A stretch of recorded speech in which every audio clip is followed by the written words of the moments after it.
जय श्री महाकाल। दोस्तों, स्वागत है आपका हमारे चैनल यूएम एस्ट्रोलॉजी में। दोस्तों, आज हम जिस टॉपिक पे बात करने जा रहे हैं उसका नाम है गज केसरी राजयोग। देखिए, इस राजयोग के बारे में आप सबने सुना होगा और सब लोग जानते भी होंगे अच्छे से। सबको पता है गुरु प्लस चंद्रमा से ये राजयोग बनता है। बहुत लोगों की ये कंप्लेंट आ रही है कि हमारी कुंडली में राजयोग बन रहा है, हमें बहुत से पंडितों ने बताया है कि राजयोग बन रहा है, लेकिन ये राजयोग हमें काम क्यों नहीं कर रहा है, हमारे जीवन में इसका इफेक्ट क्यों नहीं पड़ रहा है, हमें ऐसा हमारे जीवन में राजयोग जैसा कोई भी लक्षण नहीं है। तो मैं आपकी जानकारी के लिए बता देता हूँ, ये राजयोग बनता तो ज़रूर है गुरु प्लस चंद्रमा से, लेकिन ये हर लगन के लोगों के लिए नहीं है, हर स्थिति में नहीं बनता है। कुछ पोजीशन में काम करता है, कुछ में नहीं करता है, और कुछ लोग इसको दृष्टि से समझ लेते हैं। तो आज मैं आपको सारी चीज़ें बिल्कुल क्लियर करने वाला हूँ, कैसे बनता है, क्या होता है, सारी चीज़ें। ठीक है, चैनल को सब्सक्राइब कर लीजिए, वीडियो को लाइक कर दीजिए, मैक्सिमम शेयर कीजिए। चलिए देखिए कैसे बनता है। तो सबको पता है गुरु प्लस चंद्रमा जब एक साथ बैठे हैं, और मैंने यहाँ पे साफ साफ लिखा है युति। युति का मतलब होता है कि जब एक साथ बैठे हुए हो। कौन कौन? गुरु और चंद्रमा। जैसे गुरु और चंद्रमा एक साथ बैठ गए हो तब ये राजयोग बनता है। वो चाहे कहीं पे भी बैठे हुए हो, ठीक है। कहाँ काम करेगा, कहाँ नहीं करेगा, सबको पता है। 6, 8, 12 में कोई भी राजयोग काम नहीं करता है, और 6, 8, 12 अच्छे भाव नहीं होते, इनको छोड़ दीजिए, यहाँ पे काम नहीं करेगा। ठीक है, किस लगन में काम करता है बात कर लेते हैं।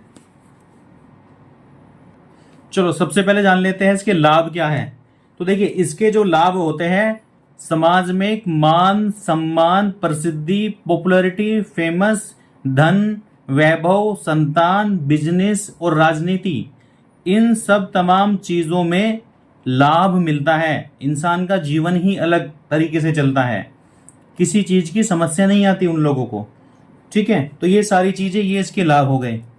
अब किस लगन के लोगों के लिए ये बनता है? अगर किसी भी जातक की कुंडली में लगन कुंडली देखने के, मैं राशि की बात नहीं कर रहा हूं नाम से, यहां मैं लगन की बात कर रहा हूं। अगर किसी भी इंसान की कुंडली में उसका लगन 1 नंबर से शुरू होता हो, 4 नंबर से शुरू होता हो, ठीक है, 8 नंबर से शुरू होता हो, या 12 नंबर से शुरू होता हो, मेष लगन, कर्क लगन, वृश्चिक लगन और मीन लगन, इन जातक के जो लगन है, अगर इससे बनता है, इस लगन की कुंडली है उनकी, और उसके बाद ये गुरु प्लस चंद्रमा की युति आ गई है, साथ में बैठे हुए हैं, तो ये राजयोग काम करेगा।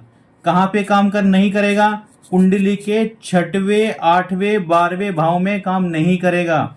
अगर यहाँ पे बनता है तो उसका रिजल्ट दूसरे तरीके से दिया जाता है, फिर अध्यात्म की तरफ बहुत गहरा ज्ञान लेके जाता है वो, या उसकी कुछ विशेष अलग चीज होते हैं, उस पर मैं ज्यादा गहरा नहीं जाना चाहता।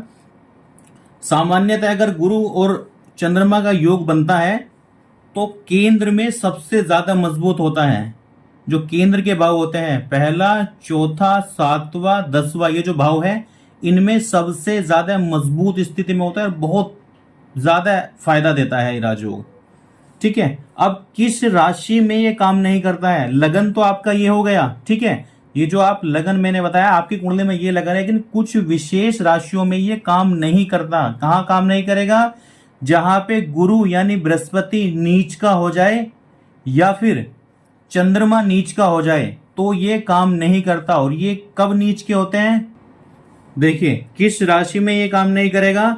बृहस्पति जो होता है मकर यानी कि 10 नंबर में, मकर राशि में नीच का होता है, और चंद्रमा जो होता है वो 8 नंबर वृश्चिक राशि में नीच का होता है। अगर किसी की कुंडली में 8 नंबर, मान लीजिए यहाँ पे 8 नंबर लिखा हुआ है, ठीक है, या 10 नंबर में अगर कहीं गुरु बैठा हुआ है और साथ में चंद्रमा भी बैठा हुआ है, मान लीजिए, सपोज करो, चलो ये मान लेते हैं, ये 10 नंबर है, मेष लगन की कुंडली है, 10 नंबर है, और यहाँ पे गुरु और चंद्रमा बैठ गए, तो यहाँ पे ये राजयोग काम नहीं करेगा, क्योंकि यहाँ पे गुरु नीच का हो गया।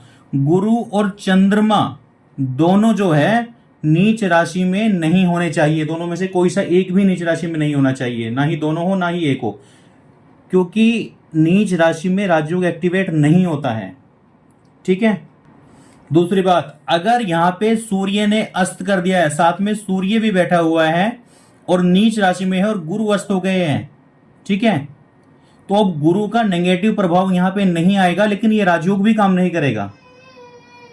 ठीक है, तो कैसे बनता है हमने ये देख लिया है। और हाँ, ये दृष्टि से नहीं बनता है। अगर कोई बोले कि यहाँ पे गुरु बैठा हुआ है, यहाँ पे चंद्रमा बैठा है, आमने सामने देख रहे हैं, तो दृष्टि से ये राजयोग नहीं बनता है, सिर्फ और सिर्फ युति से ही बनता है। किस लगन में काम करता है, लगन मैंने आपको बता दिया, क्या क्या लाभ है वो भी मैंने आपको बता दिया। एक्टिवेट कैसे करें, तो एक्टिवेट करने के लिए जहां जहां पे ये लगन बन रहा है, सीधा सा फॉर्मूला है, स्टोन पहन लीजिए। कौन सा स्टोन? गुरु के लिए पुखराज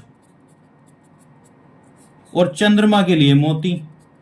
ये दोनों स्टोन पहन लीजिए। इन दोनों स्टोन के ऊपर मैं ऑलरेडी वीडियो बना चुका हूं, किस विधि से पहनना होता है, किस दिन पहनना होता है, किस समय में पहनना होता है, सब कुछ मैं बता चुका हूं। अस्त होने पर क्या प्रभाव होता है? अस्त होने पर काम नहीं करेगा, क्योंकि अगर दोनों में से एक भी अस्त हो गया तो इसका मतलब है कि अकेला रह गया है फिर दूसरा ग्रह। अस्त होने का मतलब होता है कि जो ग्रह अस्त हुआ है उसका प्रभाव वहां पे खत्म हो चुका है, वो उसका वहां पे अस्तित्व भी नहीं बचा है। उसकी जो मेन राशि है कुंडली में, वहां का फल मिलेगा अब।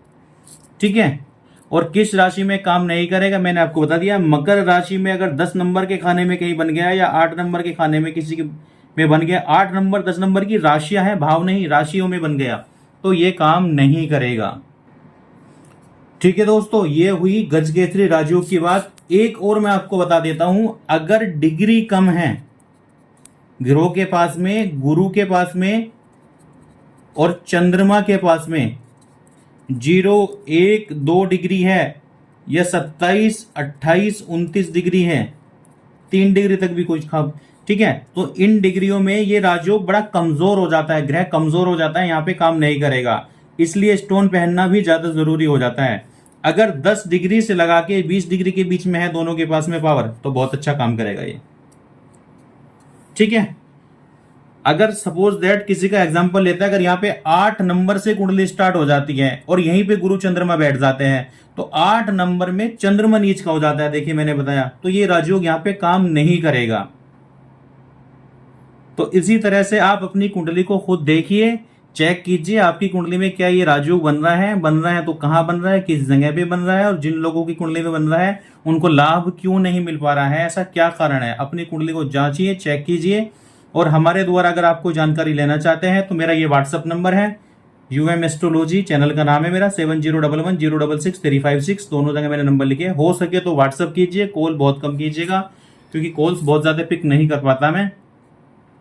ठीक है, और अगर हमारे द्वारा कोई कुंडली का एनालिसिस करवाना चाहते हैं तो हम इस तरह से बना के देते हैं, नाम, जन्म तिथि, समय, स्थान, शरीर का वजन, स्टोन लिखने के लिए मोबाइल नंबर, और ये सारी चीजें हमें चाहिए, और उसके बाद हम सब बना के देते हैं। आपकी कुंडली लगन में क्या स्थिति है, लगन आपका क्या बनता है, नाम राशि क्या बनती है, नक्षत्र किस नक्षत्र में आपका जन्म हुआ, नाम अक्षर क्या है, पाया क्या है, योग कारक कौन से ग्रह आपके लिए पॉजिटिव है, मारक कौन से ग्रह आपकी नेगेटिव स्थिति में बैठे हुए हैं, कौन सा फायदा देगा, कौन सा नहीं देगा, अभी कौन सी महादशा चल रही है, अंतरदशा कौन सी चल रही है, शुभ क्या है आपकी कुंडली में, अशुभ क्या है, मूलांक क्या है आपका, भाग्यांक क्या है। ठीक है, और यहाँ पे हम आपका डिटेल्स में लिख के देते हैं, जो अभी आपके क्वेश्चन होते हैं, क्वेरी होती है, क्या राजयोग है, क्या दोष है, क्या सब कुछ, वो यहाँ पे हम लिख के देते हैं। ठीक है, और कौन से आपको स्टोन पहनने हैं वो भी हम यहाँ पे लिख के देते हैं, उनकी विधि की भी लिख के देते हैं, किस हैंड में, किस फिंगर में, कितने रत्ती में, किस धातु में, सब बताते हैं। रुद्राक्ष पहनना है तो गले में कौन सा पहनना है, कौन सा आपका लगन देवता, कौन सा आपका इष्ट देवता है, कुछ बीज मंत्रों के जाप बताते हैं, वो बहुत जरूरी होते हैं। मेरे पास में जो लोग आएंगे एनालिसिस के लिए, मैं बीज मंत्रों के जाप जरूर बताऊंगा, तो बीज मंत्रों का जाप सबसे ज्यादा जरूरी है, वो करना ही पड़ेगा, उससे आपकी बॉडी की एनर्जी बैलेंस होती है। ठीक है, और किन ग्रहों का मैदान करना है ये बताया जाता है, अभी क्या महादशा है, क्या अंतरदशा है, ये सारी चीजें लिखी रहती है। तो ये पूरा सिस्टम है, मैं बना के जो देता हूं। ठीक है, तो आप एनालिसिस कराना चाहते हैं तो मुझे व्हाट्सअप कीजिए, और छोटी मोटी कोई आपको जानकारी लेनी है, सिर्फ यही पूछना है कि ये काम करेगा नहीं करेगा, ऐसा वैसा, ये तो सारे मैं आपको आंसर फ्री दे दूंगा। अगर आप एनालिसिस करना चाहते हैं या शेयर मार्केट में करना चाहते हैं, और हाँ, शेयर मार्केट वालों के लिए अगर पंचम भाव में बन गया ये गुरु और चंद्रमा का योग, तो शेयर मार्केट वालों की बल्ले बल्ले हो जाएगी। इसको एक्टिवेट कर लो, बहुत ज्यादा शेयर मार्केट में बम्पर पैसा देगा ये। शेयर मार्केट वालों के लिए बम्पर लॉटरी लगने वाली है अगर गुरु चंद्रमा एक साथ बैठे हुए हैं तो। ठीक है दोस्तों, व्हाट्सअप कीजिए, और अगर कोई जानकारी रह गई है, कुछ छूट गई है तो व्हाट्सअप कीजिएगा और कमेंट कीजिए। और मेरे चैनल पे कमेंट सोच समझ के कीजिएगा। अगर कोई उल्टा सीधा या गंदा या कोई गाली या कुछ ऐसा कोई कमेंट लिखता है तो मैं उसको हमेशा लाइफ टाइम के लिए ब्लॉक कर देता हूँ, वो दोबारा फिर मेरे चैनल पे कभी नहीं आ सकेगा। ठीक है दोस्तों, वीडियो देखने के लिए धन्यवाद। Thank you so much.